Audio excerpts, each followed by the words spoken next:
Bonjour à toutes et à tous, parce que je sais que quelques hommes viennent nous rencontrer régulièrement. Les conversations choisies sont un rendez-vous précieux que j'aime partager avec vous régulièrement. Un moment de rencontre, hors du temps, essentiel. Nées en 2020, début 2020, alors qu'on était confinés, elles sont un déconfinement créatif absolu de la pensée, et surtout une affaire de coup de cœur et d'échange avec mes amis experts. Tous les sujets qui comptent y sont abordés. Aujourd'hui, dans un contexte qu'on peut qualifier de tendu, avec beaucoup d'interrogations et peu de vision claire et positive, le sujet que nous allons aborder, c'est l'argent. Et au-delà de l'argent, c'est votre rapport à cet outil magique que nous allons éclairer aujourd'hui. Quelques petites réalités. Les femmes gagnent moins que les hommes, 23%. Le patrimoine des hommes est supérieur à celui des femmes. L'argent géré par les instituts financiers appartient pour 70% à des hommes. Et pourtant, une étude IFOP montre que nous sommes 70% au sein des ménages et nous occuper des questions budgétaires et financières. 85% des femmes interrogées connaissent le montant total de leurs dépenses mensuelles. Un tiers consulte au moins une fois par jour leur compte. Alors, qu'est-ce qui se passe? Serions-nous moins compétentes, plus frileuses? Et que faire pour bouger les lignes? Il est peut-être temps de considérer que l'on a de la valeur et donc que ça vaut la peine d'investir en soi. Pour cela, aujourd'hui, j'ai le plaisir d'inviter mon amie Nathalie Cariou.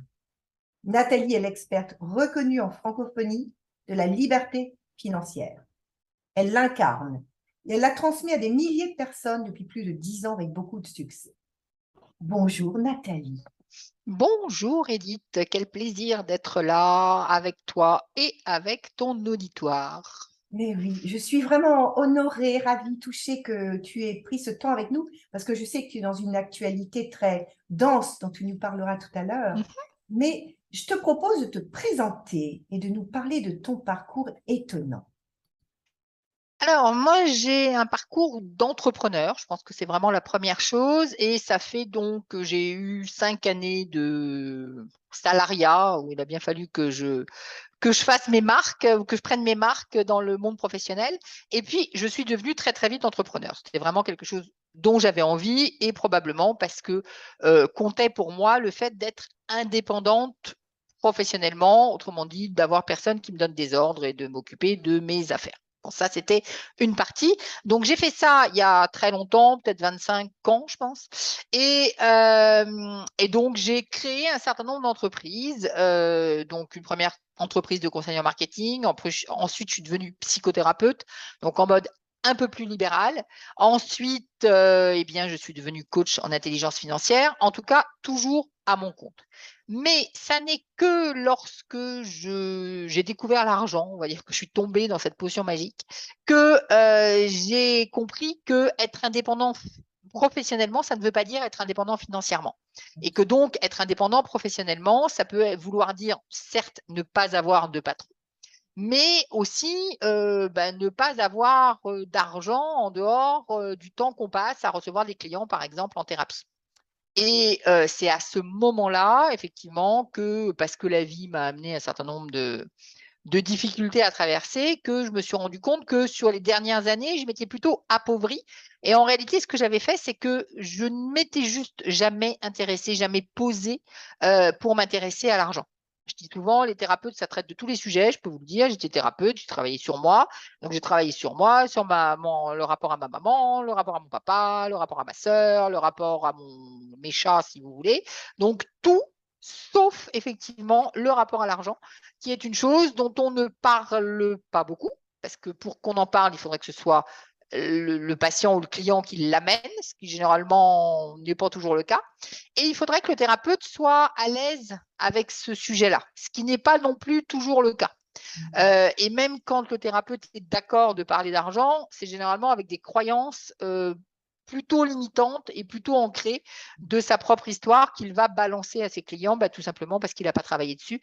Parce que, encore une fois, ça passe dans les interstices d'une thérapie comme si ce n'était pas important, je ne sais pas. En tout cas, j'ai mis du temps avant de m'occuper effectivement de mes finances. Et du jour où j'ai commencé à m'en occuper, j'ai commencé à comprendre notamment qu'il y avait quelque chose qui s'appelait la liberté financière, qui pour moi était quelque chose, une révélation, qui voulait dire que je n'avais plus besoin de rester dans mon cabinet X heures par jour pour gagner de l'argent. Je pouvais gagner de l'argent indépendamment du temps que j'y passais.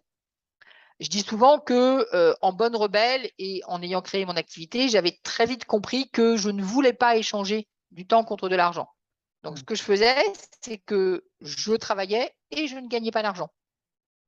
Et il m'a fallu un peu de temps pour apprendre que je pouvais aussi gagner de l'argent sans travailler. C'est-à-dire que j'avais compris une partie de l'équation, je n'avais pas forcément compris que ça fonctionnait dans l'autre sens. Et donc, effectivement, j'ai commencé à m'intéresser à mon argent, j'ai commencé à regarder comment ça fonctionnait, à sortir de la victime que j'étais et qui disait je n'ai pas le gène de l'argent, donc vous comprenez, moi j'en ai pas, toutes mes copines en ont, mais tant pis parce que moi je m'amuse dans la vie, puis j'ai un boulot sympa, et puis je fais du marketing, et puis si je change de métier pour que ça ait du sens, et puis je m'amuse, et puis tout ça, tout ça, tout ça. Sauf qu'à l'arrivée, les problèmes financiers nous rattrapent. Où la frustration en fait nous rattrape. Je ne sais pas si c'est les problèmes réellement, mais la frustration nous rattrape. Et donc, j'ai découvert cette potion magique que j'ai prise pour moi d'abord. Et puis, je me suis rendu compte que ça pourrait aider peut-être un certain nombre de personnes si je mettais mes talents de pédagogue au service des personnes qui avaient des problèmes à comprendre l'argent, etc. Et donc, c'est ce que j'ai fait en devenant coach en intelligence financière. Et donc, maintenant, j'apprends aux femmes, aux hommes, j'ai beaucoup de femmes dans ma clientèle aussi, aux femmes, aux hommes, aux particuliers, aux professionnels, à savoir faire avec leur argent, à savoir s'en occuper, à savoir le gérer, à savoir en gagner soit en travaillant, soit sans travailler. Voilà, ça dépend. Des fois, c'est en travaillant parce qu'ils ont une mission, mais qu'il y a du marketing à apprendre derrière, soit sans travailler pour ceux qui ont plutôt envie d'investir, qui sont des investisseurs et qui… alors, sans travailler, ça ne veut pas dire sans rien faire. Ça veut juste dire sans échanger mathématiquement 1 heure de travail contre une somme donnée. Donc, 2 heures de travail contre le double de la somme. C'est ça que ça veut dire. Et j'ai eu le plaisir d'assister plusieurs fois à quand tu reçois des centaines de personnes et tu as beaucoup d'experts de différents leviers financiers qui viennent.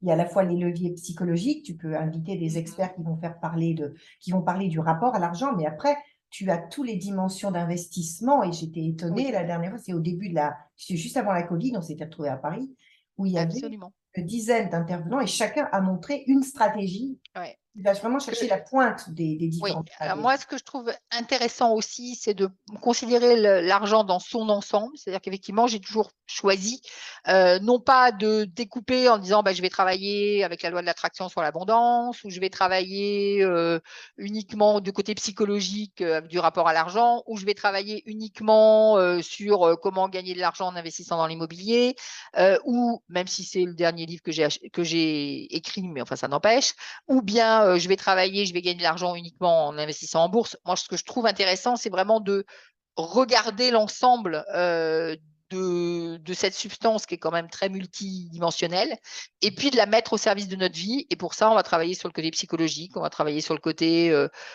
philosophique aussi de l'argent, parce qu'il y a quand même des choses à réfléchir derrière, sur le côté gestion, sur le côté investissement pour en gagner plus, sur le côté énergétique, créativité aussi.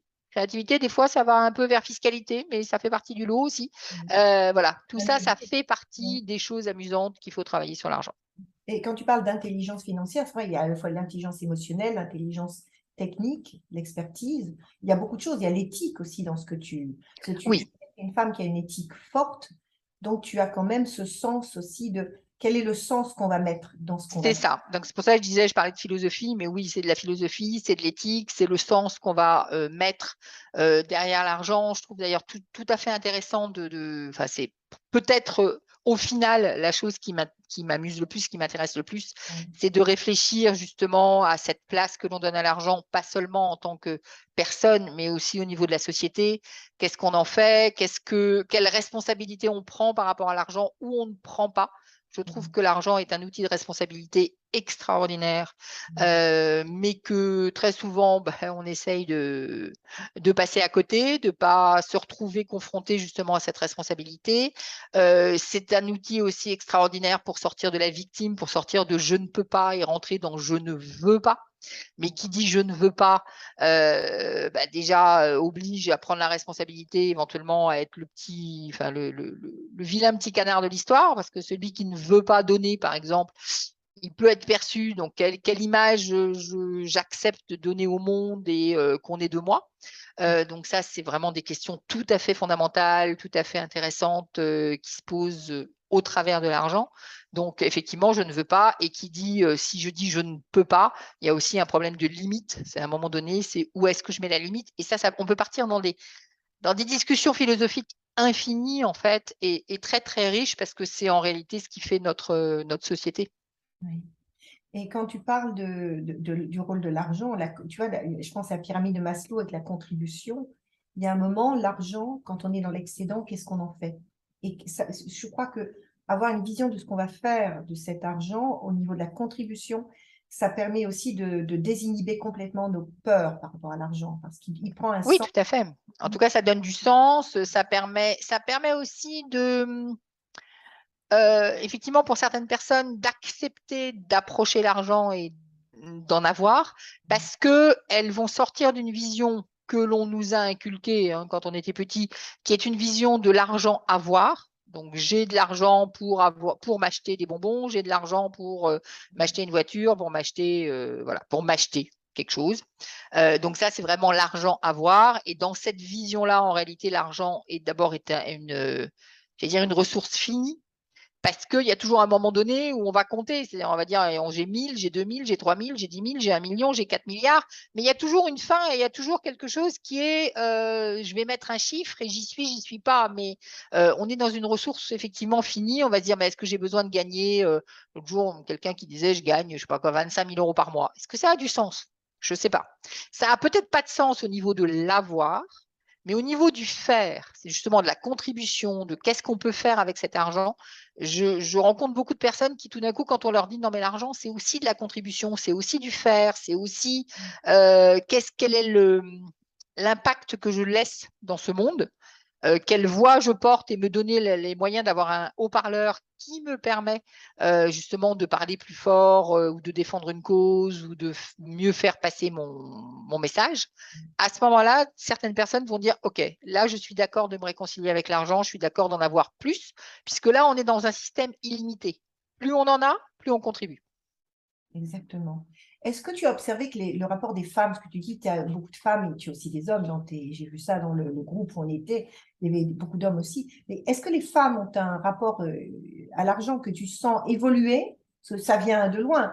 Le droit au patrimoine individuel, au compte séparé, tout ça. Ma mère, par exemple, n'avait pas, elle le faisait d'autorité, mais elle n'avait pas le droit juridique, mais c'est elle qui recevait le banquier tous les mois à la maison. Moi, petit, je voyais le banquier venir Chouette. le jeudi, c'était le jeudi à l'époque, l'après-midi, une fois par mois, c'est avec maman qui parlait d'argent. Mais c'était rare. On n'est pas nombreuses à avoir eu ces exemples-là. Ma propre grand-mère faisait des prêts notariés. Elle faisait des prêts hypothécaires parce qu'elle avait de l'argent, elle était cultivatrice. Donc, il y a des lignées de femmes qui ont eu l'habitude de gérer l'argent de façon naturelle et qui l'ont pris même si la loi ne le permettait pas. Il y en a beaucoup, moi, dans les femmes que je mentor, dont les mères n'ont pas été dans cette lignée-là et qui doivent réapprendre, sans Alors, être déloyales, à générer un autre lien avec l'argent. oui, je trouvais très intéressant d'ailleurs les statistiques que tu donnais, parce que il y a une différence à faire entre la gestion et l'investissement. Les femmes sont, parce qu'elles sont traditionnellement ou culturellement ou historiquement censées se dévouer au foyer, effectivement, vont avoir un rôle de gestion, puisqu'elles vont gérer l'argent du foyer. D'ailleurs, beaucoup mieux que leur argent à elles, parce qu'il y a un problème quand on gère l'argent du foyer, c'est qu'on s'occupe du collectif, mais pas forcément de l'individuel. Donc, il y a vraiment, effectivement, dans cette évolution, dans cette chose, dans cette place à prendre, il y a ce besoin de regarder à avoir un compte pour soi, à s'occuper de soi, aussi bien que de l'ensemble du foyer. Donc, ça, c'est une chose, mais la gestion, ce n'est pas l'investissement. Et alors, on pourrait dire effectivement en caricature masculine, féminine, anima, animus, que la gestion va être plutôt féminine et on va l'avoir attribuée. Alors, c'est pas qu'elle est naturellement féminine, c'est qu'on l'a attribuée à la femme. Tellement, ouais, ça a été On lui a construit. donné. On lui a dit, non, mais toi, tu vas t'occuper de gérer. OK, Et super. on ramenait la paye. Euh, On oui, ramenait la paye à la femme. Et elle l'a oui, fait. C'est ça qui est. absolument. L'homme ramène la paix à la femme et effectivement va le donner à la femme qui va s'occuper de gérer. Pourquoi? Parce qu'elle est en charge de la cellule familiale. Donc elle n'est pas censée se gérer pour elle, elle n'est pas censée avoir de l'argent pour elle, mais elle est censée répartir pour l'ensemble du foyer et assurer la survie du foyer au travers de la bonne gestion. Donc ça, c'est une chose effectivement historique, on va dire.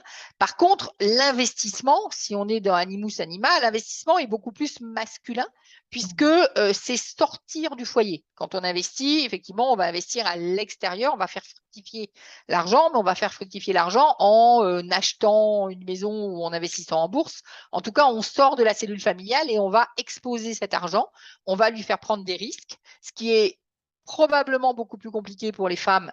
Encore une fois, avec toute cette historique de je suis censé protéger le foyer, m'assurer que tout le monde a à manger demain. Donc, si tout le monde a à manger demain, il n'est pas question que cet argent-là, j'aille le risquer.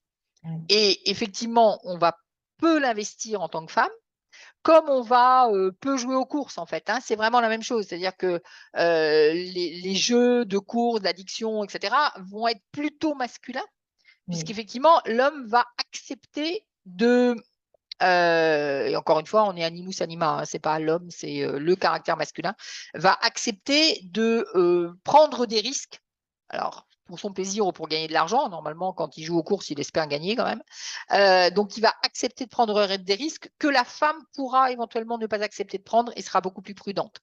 Donc, l'évolution et la chose à faire, c'est apprendre que d'abord l'investissement n'est pas nécessairement toujours risqué, mais surtout que ça fait aussi partie du rôle féminin que de savoir investir et d'investir encore plus quand on a aujourd'hui des familles qui sont plus ou moins monoparentales. Moi, le nombre de personnes que je vois qui viennent jusqu'à moi, qui me disent j'ai des problèmes avec l'argent, je ne sais pas gérer. Et en fait, je suis charge de famille, c'est-à-dire j'ai 3 enfants, pas d'aide et je suis toute seule à m'en occuper. Et donc, quand on a 3 enfants, pas d'aide et qu'on doit s'en occuper, il est temps non seulement de gérer l'argent, mais aussi de savoir investir et de savoir faire fructifier cet argent. Bien sûr. Et comment est-ce que tu vois une évolution avec cette situation? Aujourd'hui, on nous parle d'inflation, il y a vraiment une nouvelle donne économique, il y a des risques, il y a aussi des opportunités. Et je sais que tout ce que tu as construit depuis 10 ans est en train de bouger, justement, parce que le contexte est en train de se tendre. Qu'est-ce que tu vois comme risque et opportunité aujourd'hui? Alors, le problème de la période qu'on vit, c'est qu'en fait, personne ne sait. On est vraiment dans un énorme brouillard, il faut être très, très honnête. On ne sait pas du tout ce qui va nous tomber sur le coin de la figure. Personne n'aurait prévu, bon, le Covid, certes, personne n'aurait prévu les crises énergétiques. Certains, oui, mais c'est toujours très, très facile après de dire ah, mais je te l'avais dit. Okay. En l'occurrence, même ceux qui l'avaient dit, par exemple, ils avaient bien dit qu'il y allait avoir un problème sur les centrales, parce que ça, on voyait bien qu'elles étaient un peu rouillées, un peu fermées, mais personne n'avait prédit que ce problème-là allait se corréler avec le problème de l'Ukraine et de l'approvisionnement en gaz. Donc, même si certaines personnes ont vu une partie du problème, ils n'ont pas vu la totalité du problème. Donc là, on est un peu dans une époque qui est, entre guillemets, au jour le jour. Indépendamment de l'inflation, on est quand même sur une période où on ne sait absolument pas à quelle sauce on va être mangé. Si ça se trouve, dans 8 jours, on va se retrouver avec un problème atomique de base, enfin grave, hein, on ne sait pas. Donc on ne sait pas, les incendies, c'est d'ailleurs intéressant parce que justement, ça nous fait travailler sur notre capacité à la fois à s'adapter et à ne pas s'accrocher à ce qui a été. C'est-à-dire que voilà, on ne pensait pas que cet été, il y aurait des incendies aussi monstrueux. Il y a plein de choses auxquelles on aurait pu s'accrocher et qui, en fait, vont soit disparaître, soit se modifier. Je pense qu'on est dans une période aussi où les choses bougent très, très vite. Ça fait des lustres qu'on nous explique réchauffement climatique, patati, il faut être économe, il ne faut pas dépenser d'énergie. Bah, très bizarrement, là, cet hiver, c'est fait. Ça y est, c'est réglé. Le problème, il est réglé. Le problème de l'énergie, devenir frugal en énergie, ça va être réglé d'un seul coup, d'un seul. Donc, il y a vraiment des mouvements comme ça qui ne se font pas du tout sur la durée, mais qui sont tout d'un coup, hop, grand changement de paradigme ou de monde ou voilà, d'équation, vraiment très, très, très fort et très rapide. Le Covid nous a fait revoir notre rapport au travail en 3 secondes et demie.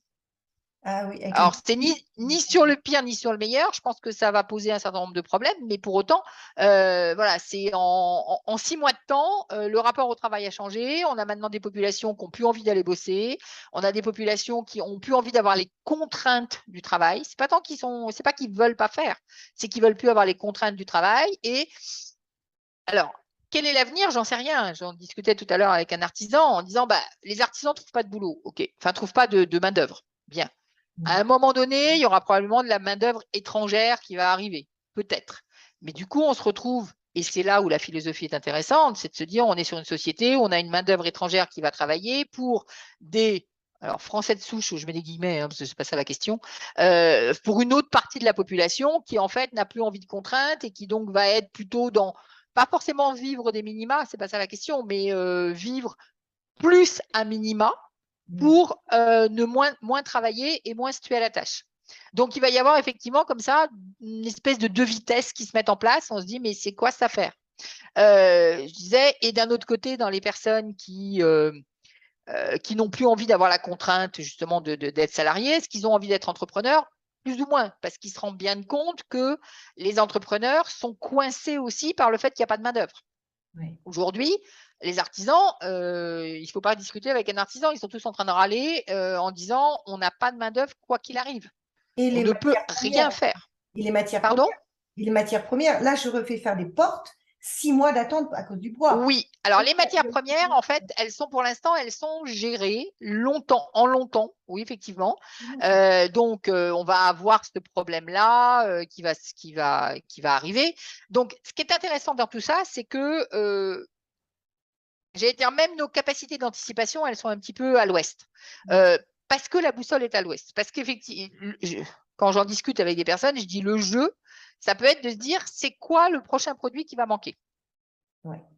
Pour essayer d'anticiper 2 coups d'avance ou 3 coups d'avance. Alors, on peut jouer, mais je pense que on est un peu quand même en aveugle et que donc, tout d'un coup, on va faire un pari sur un truc en disant bon, moi, je parie que le verre, ça va être une calamité dans pas longtemps. Ça, c'est mon pari à moi. Donc, mon pari à moi, c'est que le verre, ça va commencer à devenir tendu de chez tendu. Donc, ça veut dire que tous les trucs qu'on utilise où il y a du verre, les bouteilles de vin, il va falloir se mettre à l'eau bientôt. Vous voyez, soit vous avez une cave, soit vous buvez plus. Hein, c'est au choix. Quelqu'un me disait qu'il avait un ami qui créait une brasserie, il vend des bières en canettes. Il s'est équipé en total pour des bières en canette. Il n'a pas de bière en bouteille de verre. Pourquoi? Parce que Le verre probablement va que les bouteilles de manquer. verre vont manquer dans pas longtemps. Qu'est-ce qui fait que le verre va manquer? Quelle est la Parce partie que du c'est process? extrêmement consommateur d'énergie. En fait, à repérer, c'est Information.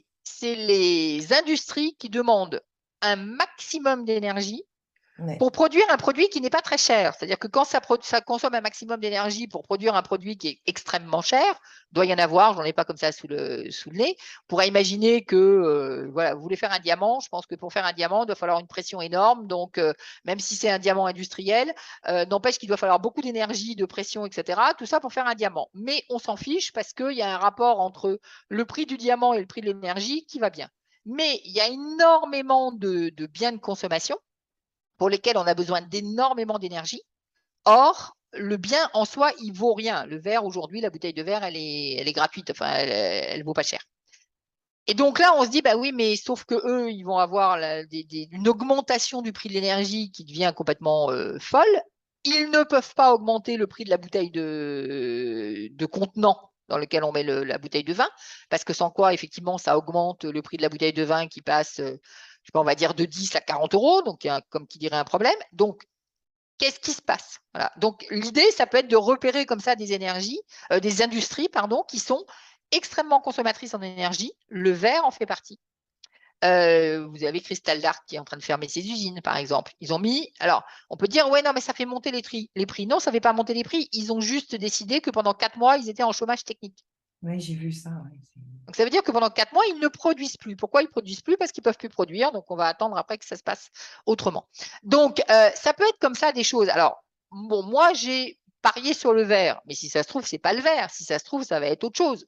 Peut-être que c'est les stylos qui, peut-être qu'il n'y aura plus de stylos dans 3 mois. J'en sais rien. Pour Alors, quelque chose que je n'aurais pas vu. quand tu dis je parie sur le vert, est-ce que concrètement, tu as des stratégies d'investissement qui intègrent ce genre de prospective? Alors aujourd'hui, on est tout aussi à l'aveugle sur les investissements, mais effectivement, le travail, déjà, la première chose, c'est de se dire que, notamment en période d'inflation, ce qu'il y a à faire, c'est d'investir.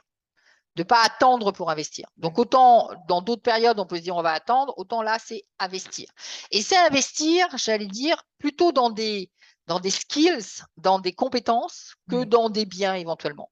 Donc, investir, pourquoi pas dans son rapport à l'argent, de travailler effectivement sur comment on fait pour gérer son argent, investir intelligemment, etc. Mais ça peut être aussi apprendre à jardiner, ça peut être plein de choses. C'est-à-dire que concrètement, on a intérêt aujourd'hui à acheter beaucoup de formations. Déjà, ça, c'est vraiment une chose qui… pourquoi? Parce qu'on va avoir besoin d'avoir des compétences internes et je pressens qu'on va être de moins en moins dans un système d'échange. Donc, dans un système d'échange, ça veut dire quoi? Ça veut dire que chacun va compter sur ses propres talents pour arriver à faire des choses à droite et à gauche. Et donc, plus vous augmentez vos talents, plus ça va bien se passer. Hein. Donc, effectivement, aujourd'hui, l'idée, ça serait d'investir dans des formations, quelles qu'ils soient, d'investir en soi, exactement. Ça, c'est la première chose. Après, ce que je fais au travers de Richesse et Liberté, notamment de la formation, c'est justement de calquer, d'être au plus près de l'actualité. D'ailleurs, j'ai rajouté cette année un dossier qui est le dossier plan Orsec crise. Donc voilà, le plan, qu'est-ce qu'on fait pour se sortir en mode de crise, qu'est-ce qu'on met en place là maintenant tout de suite, parce que OK, il va falloir savoir piloter à moyen terme, mais il faut aussi tout de suite se sécuriser soi. Et se sécuriser soi, il y a un certain nombre de choses à faire. Donc, on va effectivement se sécuriser soi et après, on va pouvoir dégager de l'argent et à partir de là, on va pouvoir investir. Aujourd'hui, on peut faire la même chose qu'hier, mais effectivement, il faut savoir qu'on navigue dans le brouillard, clairement. Mais ce qui est sûr, c'est que dans le brouillard, plus le capitaine a des talents, est capable justement de détecter, est capable de comprendre, est capable d'analyser, par exemple, les placements financiers qu'il a en face de lui, ou bien d'analyser les tendances sur l'immobilier ou autre chose, plus il va s'en sortir. Ouais. Et ça revient à cette fameuse phrase que je disais tout à l'heure, il est peut-être temps de considérer qu'on a de la valeur et donc ça vaut la peine d'investir en soi pour être dégagé vraiment sa zone d'excellence. Absolument. Va faire ressortir, j'ai fait un article sur LinkedIn ce week-end, c'est comment être dans la shortlist des leaders qui vont émerger, c'est être dans son excellence, dans sa zone de talent. Voilà, être dans son excellence, être probablement je dirais, assez droit dans ses bottes, Ouais. c'est-à-dire de rester aligné par rapport à ce qu'on veut. Il y a une autre chose qui est importante, c'est de savoir que là, on est dans une période de turbulence. On ne sait pas où on va, certes, de turbulence et de brouillard. OK. Maintenant, donc, il va y avoir probablement peut-être 6 mois à passer, 1 an à passer, qui vont être un petit peu compliqués. Bien évidemment, tous ceux qui nous entendent et qui ont des réserves, j'allais dire tant mieux pour vous, parce que concrètement, alors si vous ne les avez pas, vous pouvez encore vous les fabriquer rapidement, parce que concrètement, les réserves vont permettre bien évidemment de tenir, et les réserves financières aussi vont permettre de tenir les 6 mois pendant lesquels ça sera un petit peu le bazar, sachant qu'après ces 6 mois, la vie, elle va reprendre son cours. Donc, on va s'adapter. Encore une fois, il va falloir probablement lâcher un certain nombre de choses et je vois bien lâcher peut-être des marges que certaines personnes faisaient dans leur business qui vont plus faire de la même manière. C'est-à-dire qu'effectivement, on se dit, ah bah oui, non, mais j'ai gagné beaucoup d'argent en faisant ça, ça ou ça. Et peut-être que, effectivement, dans le monde d'après, et le monde d'après, c'est dans 3 mois, c'est dans 6 mois, ces marges, elles vont avoir disparu, elles vont avoir changé, on va avoir d'autres modalités. Ça sera plus petit, mais ça sera quand même. Et donc, Il faut juste effectivement accepter de passer le trou d'air et se dire qu'après, ça va repartir. Donc, ce n'est pas la question qu'après, c'est la fin du monde. C'est la question qu'après, il va y avoir effectivement, pour le coup, alors, des opportunités qui vont se dégager. Si je parle juste financier, ce qui est très amusant, et quand je parle de trou d'air ou de brouillard, c'est que là, aujourd'hui, je ne peux même pas vous dire, tiens, bah, vous devriez acheter des actions, par exemple. Super, parce que les actions, c'est… Non. Les actions, aujourd'hui, elles ne se sont pas encore cassées la figure. Elles sont trop élevées. Elles risquent de se casser la figure dans pas très longtemps, mais pour l'instant, elles ne se sont pas cassées la figure. Donc, on attend encore. Donc, on est vraiment dans l'expectative par rapport à plein de trucs, mais il y a sûrement un moment donné où elles vont se casser la figure. Et à Et, ce moment-là, on va se dire, bah oui, mais là, ça serait peut-être le moment d'investir. et toi, quel est ton rapport aux crypto-monnaies? Alors, les crypto-monnaies, c'est quelque chose de, on va dire, de compliqué. Déjà, je fais la différence entre les crypto-monnaies et le métaverse. Je pense qu'avec le métaverse, il y a énormément de possibilités qui vont émerger et c'est exactement comme si on disait on est passé du téléphone à Internet. Hein. Donc avec Internet, il s'est passé plein d'autres trucs. On a un téléphone portable, il s'est passé plein d'autres trucs. On peut faire plein d'applications avec un téléphone portable. Bon, ben, avec le métaverse, on pourra encore aller plus loin. Donc ça, c'est vraiment des choses qui, pour moi, vont s'inscrire dans la vie. Après, au niveau des crypto-monnaies, les crypto-monnaies aujourd'hui sont des valeurs technologiques. Enfin, en tout cas, se comportent comme des valeurs technologiques. Et les valeurs technologiques ont cette particularité que on investit beaucoup d'argent qui ne rapporte pas. Parce que quand vous investissez dans une startup, vous mettez beaucoup d'argent qui, là, tout de suite, ne rapporte rien, qui vont peut-être rapporter un jour. Et un pari. Et, mais pas tout de suite. Et ces valeurs technologiques et ou les crypto-monnaies, elles n'ont de sens que si l'argent ne vaut rien. C'est-à-dire que si l'argent du futur est égal à l'argent du présent, donc il n'y a pas d'inflation, effectivement, à ce moment-là, on peut investir beaucoup au présent dans ces valeurs technologiques. Il se trouve que là, aujourd'hui, avec l'inflation, on se retrouve avec une grande dévalorisation de ces valeurs. Donc les valeurs technologiques se dévalorisent, les crypto-monnaies se dévalorisent. On pourrait dire pourquoi pas en acheter. Pourquoi pas en acheter? Donc, il y a une partie du jeu qui consiste à dire qu'effectivement, on est sur des valeurs technologiques, ni plus ni moins. Il y a une deuxième donnée par rapport aux crypto-monnaies qui est que, ça y est, je l'ai perdu. J'ai perdu ma donnée. Donc, la première, c'est qu'effectivement, on est sur des valeurs technologiques. La deuxième donnée par rapport aux crypto-monnaies, bon, c'est pas grave, c'était peut-être la troisième, mais on va dire, c'est qu'on est sur un produit qui est assez virtuel, donc qui bouge beaucoup. Et qui pour moi me pose un problème puisque je vois beaucoup de personnes qui investissent dans les crypto-monnaies, mais quelque part, elles n'arrivent pas à mettre de la réalité derrière. Eh oui, une abstraction C'est-à-dire totale. que Ligne de code. concrètement, Ce n'est qu'une voilà, ligne de code. Il n'y a pas de exactement. valeur derrière. Et donc concrètement, bah, très souvent, les crypto-monnaies, ça permet d'être millionnaire en crypto-monnaie. Et à l'arrivée, vous faites quoi? Vous vous achetez une Lamborghini. Oui. C'est-à-dire un truc qui peut être sympathique, mais qui n'a strictement aucun sens par rapport à la vie de façon générale. Parce que, effectivement, c'est tellement magique, immatériel, tout ce qu'on veut, ça monte, ça descend, etc., que y mettre ensuite du sens et dire je vais en faire quelque chose, c'est compliqué. Du coup, moi, j'ai tendance à dire à mes clients, commencez par savoir quel sens vous voulez mettre et après, vous investissez. Par exemple, pour moi, ça a du sens. Vous n'avez pas du tout d'apport. Vous allez acheter des crypto-monnaies pour pouvoir vous constituer un apport pour acheter une maison. Ça, c'est une manière d'investir dans les crypto-monnaies qui a du sens. Parce qu'effectivement, hop, à un moment donné, C'est un on, tremplin vers du concret, en fait. ouais, on sait y mettre du concret. Et ce que je voulais dire, effectivement, la deuxième, alors qui sera la troisième donnée par rapport aux crypto-monnaies, c'est que aujourd'hui, les cryptos sont plutôt en marge du système bancaire Mm. et que ça peut être effectivement intéressant d'être sur des produits qui sont en marge du système bancaire. Échappe au C'est-à-dire que, risque.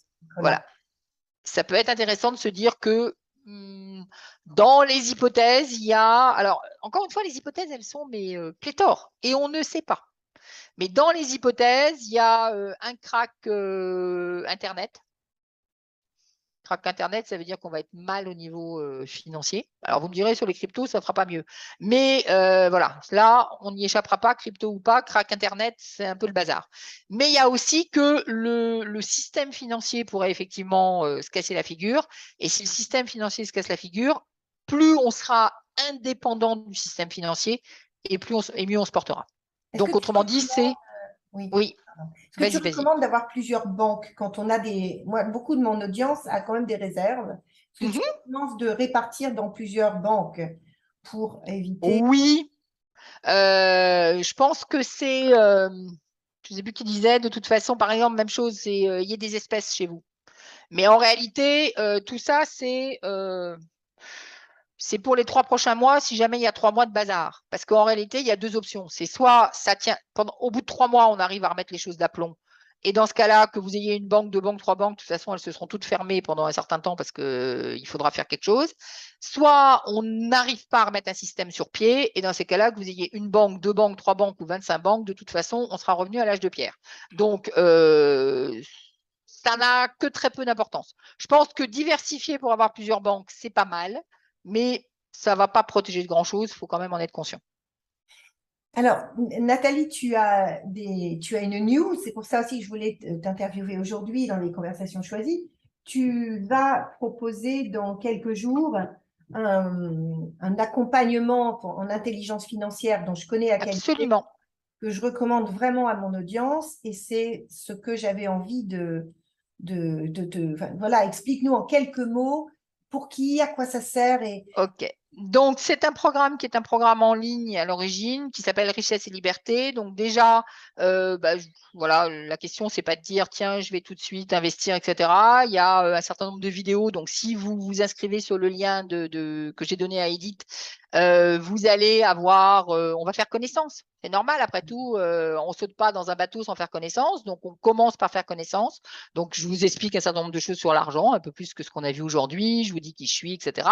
Et puis, à un moment donné, effectivement, je vous proposerai ou pas d'embarquer avec moi dans ce processus, dans ce voyage dans ce voyage qui parle d'intelligence financière et vers la liberté financière. Pourquoi? Parce que, effectivement, la liberté financière, c'est quoi? C'est j'arrête de travailler pour gagner de l'argent, j'apprends à investir pour que mes investissements me rapportent, je donne plus d'importance au temps qu'à l'argent. Parce que si je travaille comme 24 heures par jour et que je gagne beaucoup d'argent, ça n'a pas beaucoup de sens parce qu'en réalité, la seule chose qui est précieuse, c'est le temps qu'on passe et qu'est-ce qu'on en fait et qu'est-ce qu'on en dit. Et donc, moi, effectivement, tout le programme Richesse et Liberté est là pour dire, vous avez une vie sur cette terre, vous avez peut-être 20 ans, 30 ans, 40, 50, 60 ans devant vous, je n'en sais rien. Toujours est-il que ce temps-là, la question, c'est qu'est-ce que vous choisissez d'en faire? Avec qui vous choisissez de le vivre, dans quel endroit vous choisissez. Et le fait d'avoir le choix, c'est véritablement un luxe qui est extraordinaire. Il y a plein de gens qui n'ont pas le choix. Ça, c'est une réalité. Et quand on va travailler sur l'indépendance financière, effectivement, on va apprendre, on va reprendre plus exactement le choix. On va reprendre le contrôle de sa vie financière, on va se redonner le choix de pouvoir avoir l'argent qu'on veut, avec ou sans travailler, en faisant le métier qu'on a envie, en étant d'ailleurs à l'abri des aléas de la vie, ou de la plupart des aléas de la vie, parce que combien de femmes, on parlait tout à l'heure de la femme qui gère le foyer, mais combien de femmes je vois qui tout d'un coup effectivement se retrouvent peut-être en séparation, peut-être dans des difficultés, ou bien en transition professionnelle, et qui tout d'un coup se disent « Ah, mais j'ai pas prévu. Donc financièrement, j'ai pas les moyens. » Ou bien quand ont juste assez de leur métier et qui n'ont pas les moyens de se donner le temps d'en retrouver un, d'en reconstruire un qui sera totalement à leur image. Et donc tout ça, bah oui, si on veut du temps pour reconstruire un métier, il faut avoir un peu d'argent derrière, un peu de réserve. Si on a envie de sauver Et les cachalots, par exemple, bah oui, il va falloir, ou les ours blancs sur la banquise, il va falloir peut-être y mettre un petit peu de moyens, soit parce qu'on va aller s'occuper des ours blancs, peut-être pas avancer trop près parce que je pense que ça mord, ces bestiaux. Mais bon, soit parce qu'on va payer quelqu'un qui va aller s'occuper des ours blancs, j'en sais rien, mais dans tous les cas de figure, on aura soit besoin de temps qu'il va falloir financer, soit on aura besoin d'argent pour financer. Et donc, vous avez peut-être des enfants qui grandissent. Donc, les enfants qui grandissent, ça veut dire quoi? Ça veut dire qu'ils font des études.